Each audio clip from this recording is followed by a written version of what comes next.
Quando a maioria das pessoas imagina a queda de Roma, pensa em bárbaros gritando nos portões, legiões derrotadas e imperadores envenenados caindo ao lado de fontes de mármore. Mas os impérios raramente morrem de um único golpe.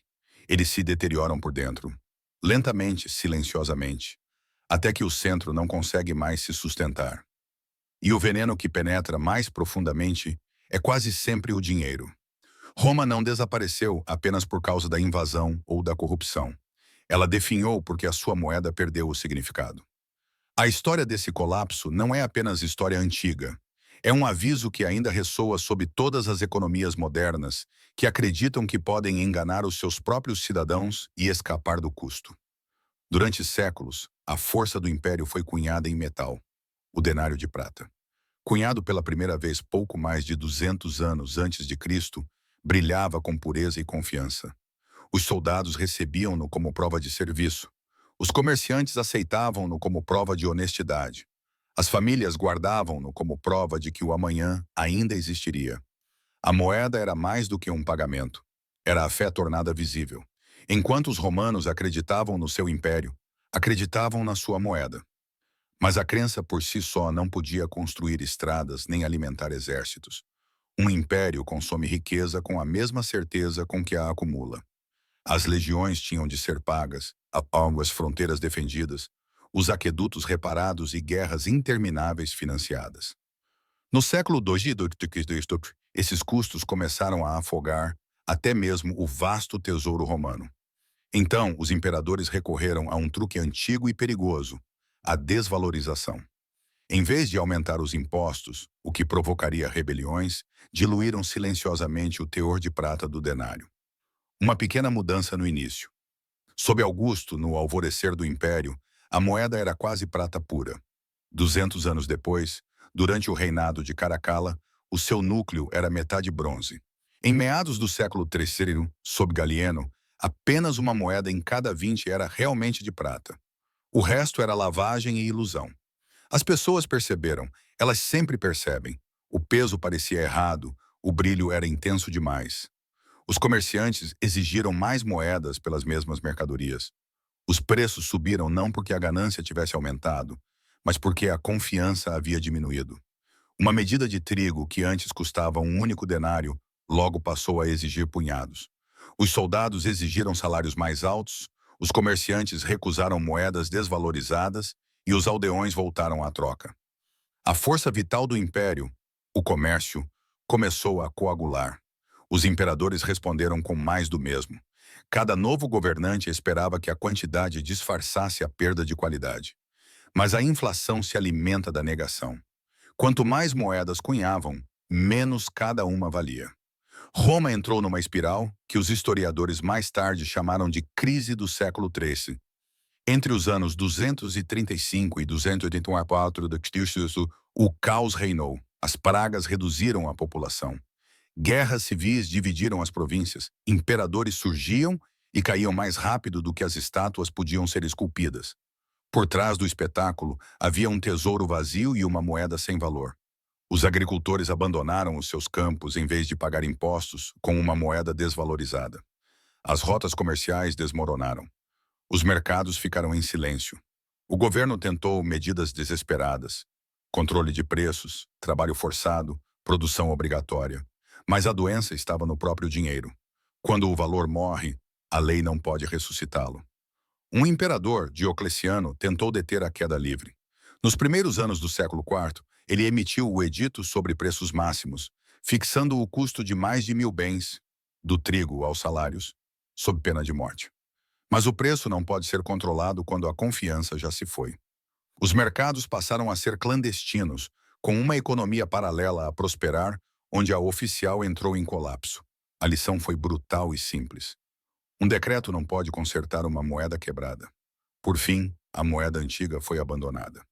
Por volta de 312 d.C., Constantino, o Grande, introduziu os sólidos, uma moeda de ouro de pureza consistente. Isso trouxe uma breve estabilidade, especialmente no Império Oriental, que mais tarde seria chamado de Bizantino. No entanto, para o Ocidente, era tarde demais.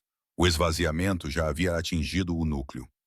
Sem fé em seu dinheiro, Roma não podia mais alimentar seus exércitos ou financiar seu comércio.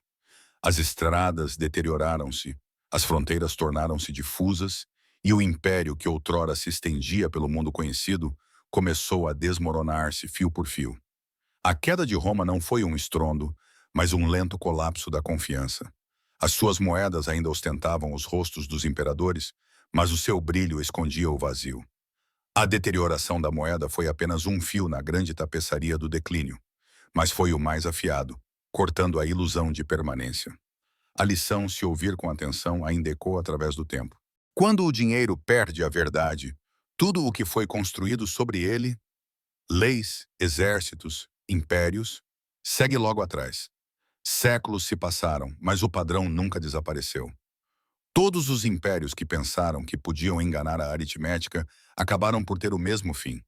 Após a Grande Guerra, no início do século XX, a Alemanha enfrentou reparações que nunca poderia realmente pagar. O governo recorreu ao papel, imprimindo bilhões de marcos, convencido de que poderia apagar a dívida com tinta. No outono de 1923, um pão custava mais de 200 bilhões de marcos. As famílias levavam os salários para casa em carrinhos de mão. As pensões evaporaram da noite para o dia. As notas bancárias, que antes significavam segurança, tornaram-se pedaços de papel colorido a voar ao vento. A inflação não destruiu apenas as poupanças, destruiu a confiança. Quando o dinheiro deixa de ter significado, o caos surge para preencher o vazio. A partir desse vazio, o extremismo encontrou a sua voz. O caminho da hiperinflação para a ditadura não foi longo. Foi pavimentado com papel sem valor. Roma viu a prata desaparecer das suas moedas. A Alemanha viu a confiança desaparecer da sua sociedade. Décadas mais tarde, outro eco soou mais a sul. No início dos anos 2000, o Zimbábue repetiu o velho ritual da negação.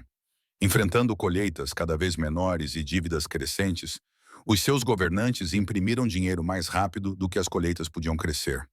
Em 2008, os preços duplicavam todos os dias. Uma chávena de café custava mais pela manhã do que ao meio-dia. As lojas pararam de alterar as etiquetas de preço porque os números se tornaram absurdos. Por fim, a nação abandonou a sua própria moeda, passando a negociar em dólares americanos e rands sul-africanos.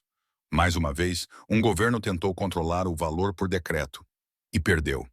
Continentes diferentes, séculos diferentes, a mesma aritmética. A realidade não pode ser subornada. Mesmo em locais não afetados por tais extremos, o padrão romano permanece como um fantasma. No início da década de 1970, os Estados Unidos cortaram a última ligação entre a sua moeda e o ouro.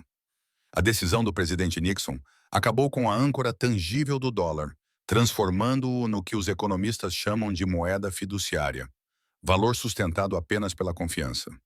A partir desse momento, a tentação de gastar além dos limites tornou-se irresistível. A dívida disparou. Os orçamentos aumentaram. A oferta monetária cresceu até que os números deixaram de parecer reais. Ao longo das décadas, os preços subiram lentamente, reduzindo silenciosamente o significado de cada dólar. Uma nota parecia a mesma na sua mão, mas comprava menos a cada ano que passava. $1 em 1971 agora compra o que requer mais de 6. As moedas tilintavam com o mesmo peso, mas o seu valor havia diminuído. Os governos aprenderam a disfarçar a erosão. Chamavam a inflação crescimento. Celebravam o aumento dos salários, mesmo quando o custo de vida os ultrapassava. Enquadravam a dívida como investimento, mesmo quando esta financiava apenas o consumo. Apontavam para os mercados bolsistas em expansão como prova da riqueza nacional, embora a maioria dos cidadãos não possuísse quaisquer ações. Era uma ilusão elegante, imperadores modernos a jogar o mesmo jogo antigo com novas ferramentas. Mas hoje, a escala não é mais imperial ou nacional, é planetária.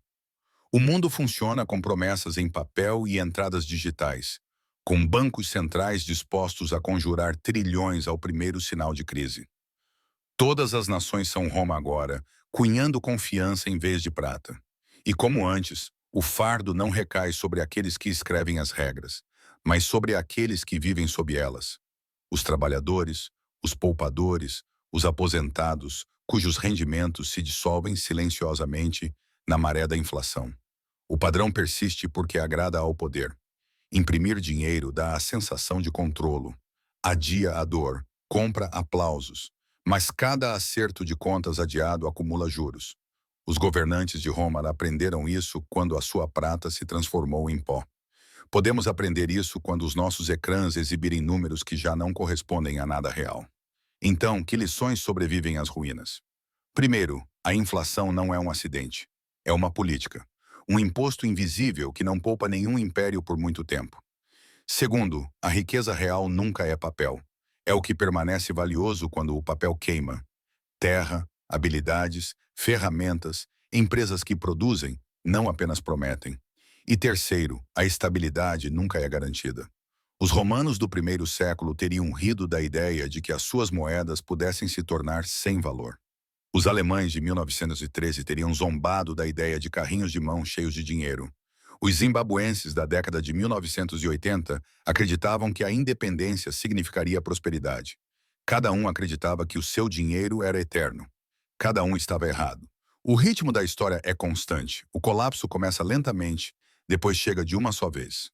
Quando o dinheiro deixa de ser real, os contratos desaparecem, o comércio congela, os exércitos dispersam-se, os governos perdem a sua voz. Os bárbaros às portas podem dar o golpe final, mas o verdadeiro assassino está no tesouro. Esse é o último sussurro de Roma ao mundo moderno. A queda dos impérios começa com a queda da confiança. Se a prata pode apodrecer, os dígitos também podem. E embora a história nunca se repita, ela rima com precisão cruel. Ignore a lição e ela lhe ensinará novamente, até que você finalmente ouça.